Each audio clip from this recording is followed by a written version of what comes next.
My name is Morgan, she, her pronouns, and I don't know what makes me me is that I'm an opinionated, mouthy individual that likes to have fun, I guess.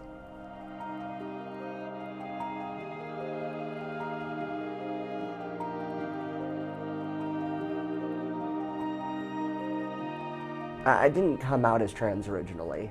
I want to make sure I say that first. I first came out as gay, and this was around the time that I was like 12 or 13, right in the middle of 8th grade. It was terrifying, but I also knew that I couldn't lie to myself anymore. My mom, my grandmother, my grandparents, my whole family, I couldn't just lie to myself anymore to please them anymore. You know, I realized that if I were going to actually learn how to be happy, and learn happiness for myself, it was either sink or swim.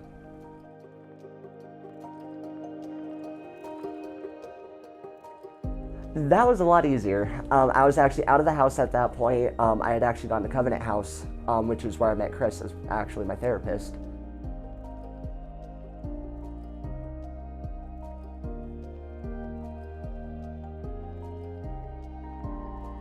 He actually helped me embrace a lot of accepting and learning more about myself. He didn't just say, you know, hey, go with it, whatever you are, you are. You know, he actually helped me make sure that I knew what I was doing. And to a certain degree, that actually reassured me a lot better than just kind of saying, you know, do you. Because that was the whole mentality my family had. You either don't talk about it or just do it. You know what I mean? So there really was no education. There really was no safe haven. There really was no safe space where I could talk about it and learn things about it. I don't have this constant shame when I look in the mirror anymore.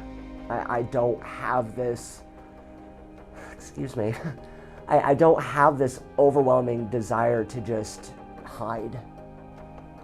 For the longest time, I felt disgusted with myself. I felt ashamed to be who I was. And that was just because of, you know, society and just, you know, family. And I was ashamed. It wasn't until I started wanting to be who I was is when I finally realized that, hey, I'm tired of living in people's shadow. I don't deserve this. And that's when I really started realizing that my life started getting, you know, progressively better. I started loving who I was. I started actually dressing up the way I wanted to and not worrying about what everyone else thought. It's freeing. For a lack of a better term, it feels like I can actually breathe. And it feels like I'm the one breathing, if that makes any sense.